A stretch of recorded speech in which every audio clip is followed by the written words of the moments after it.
In today's video, we're going to be discussing some really big wrestling news across WWE and AEW. And yes, we are going to talk about AEW Fight Forever just because I want to bring you guys a little bit of an update I keep getting asked about.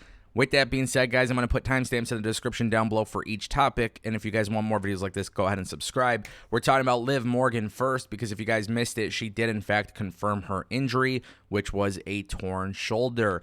Now, this is obviously pretty big news because she was replaced by Shotzi in the Women's Tag Team Championship match, which basically didn't matter because Shayna Baszler and Ronda Rousey ended up winning the Tag Team Championship belts anyways. But Raquel is obviously being planned for a singles push. That is the rumor. That's been a rumor for a while since Triple H came into power.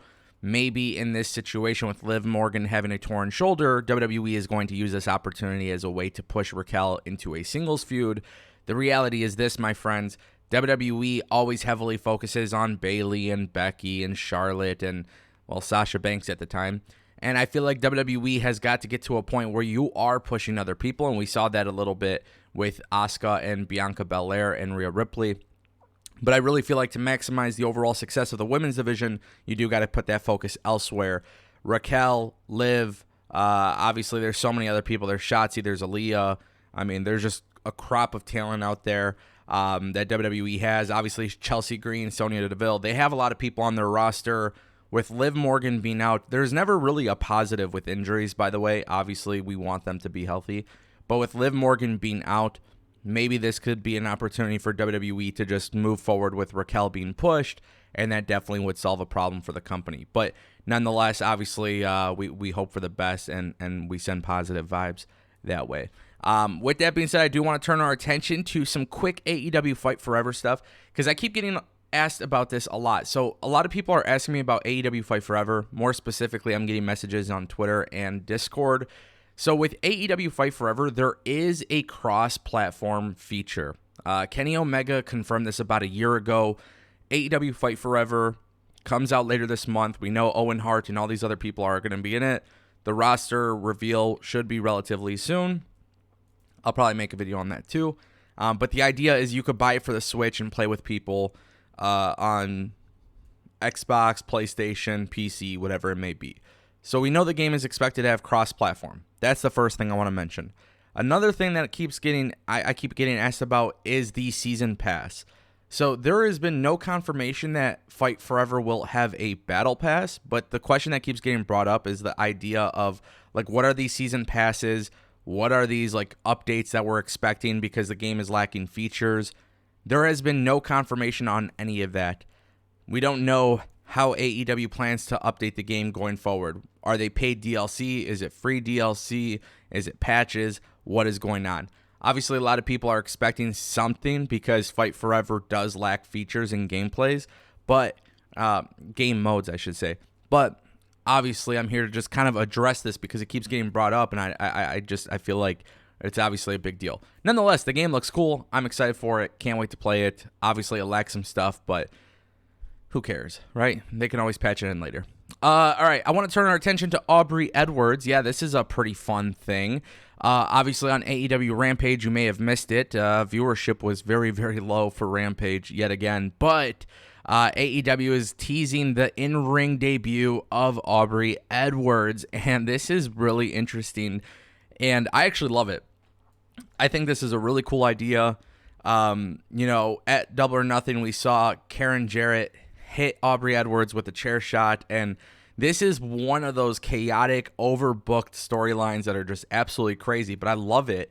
And I feel like in the end, it's always just going to benefit the baby faces, right? Jeff Jarrett, Jay Lethal, Satnam Singh, Sanjay Dutt, they're not stupid, right? Like, they are heels. They're very, very good heels, and I want to see this benefit other people. Now, look, I don't think Aubrey Edwards is getting into the ring anytime to be a full-time superstar, but I think this could be a really fun match with, Mark Briscoe, Aubrey Edwards versus, Jeff Jarrett and obviously Karen Jarrett. I don't know. I see a lot of people are getting pissed about the idea of a referee wrestling a match, but then it automatically reminds me of the time when Earl Hebner had a match on WWE pay-per-view a long time ago. and it was him against the WCW ref. I always forget his name, but my point that I'm making is, like, it's not a new concept for a referee to have a match. One of the things I love about this more specifically, too, is if AEW does move forward with this, I'm assuming it's going to be in a way to help Mark Briscoe, which I think could be really massive. And who knows, maybe Aubrey Edwards could be really impressive with her in-ring stuff. But if they do decide to go down this road, I cannot wait to see what happens. But I just think it's funny. I don't know if you guys saw on Impact Wrestling, their special, what was it? I can't remember which one. I don't know if it was Rebellion or whatever. It was the one where all the refs teamed up and tried to attack Bully Ray. Like, it's different, and it's not common that you see this type of stuff, but I like this type of stuff. It's fun. It's okay for wrestling to be fun, right? Not everything needs to be super, super serious. And I'm just going to talk myself into a circle here. Aubrey Edwards getting into the ring seems very likely. AEW is teasing it. It could be happening very soon. And if it's going to help out Mark Briscoe, I'm all for it. And who knows, if she can wrestle really well, that's great. The biggest complaint that I see on Twitter, by the way, or YouTube, is that, well, she's taking away TV time from other wrestlers. My friends, it is 2023. Since 2019, AEW has had a very big issue in keeping talent on TV every single week. So this is not a new problem. So we're not going to sit here and act like it's a brand new problem. All right, we're going to turn our attention to the final story of today's video, Forbidden Door 2. We got 2 big matchups confirmed. This is absolutely massive. Shout out to New Japan Pro Wrestling for making this happen because this is a very, very big one. Obviously, we had NJPW Dominion today, and we had Okada, Tanahashi, and Ishii face off against Umino, Jon Moxley, and Claudio Castagnoli. After this match, we get Jon Moxley on the microphone, and he says they bring a message. BCC brings a message to Okada, and sure enough, Bryan Danielson's on the video package challenging Okada for Forbidden Door, and therefore Okada accepts. So at Forbidden Door 2, we're expecting Bryan Danielson versus Okada. Massive, massive, massive dream match. Also at the same time, too, it has been confirmed that Kenny Omega and Will Ospreay 2 will be happening at Forbidden Door as well. These are 2 big-time matchups for Forbidden Door. Keep in mind, Forbidden Door 2 is 3 weeks away. Very, very, very little build. They don't care. Clearly, AEW doesn't care about building Forbidden Door 2. They're never going to care about Forbidden Door's pay-per-view.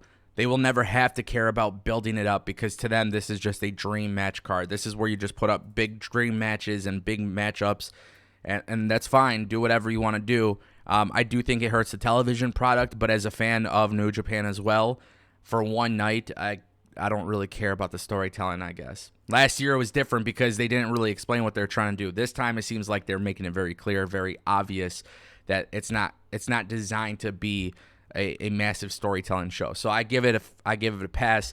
But Bryan Danielson versus Okada is going to be insane, and of course, Omega, Ospreay, it's money. And it's going to be for the IWGP US Heavyweight Championship belt. So let me know what you guys think in the comment section down below. Appreciate you watching, and I'll see you next time.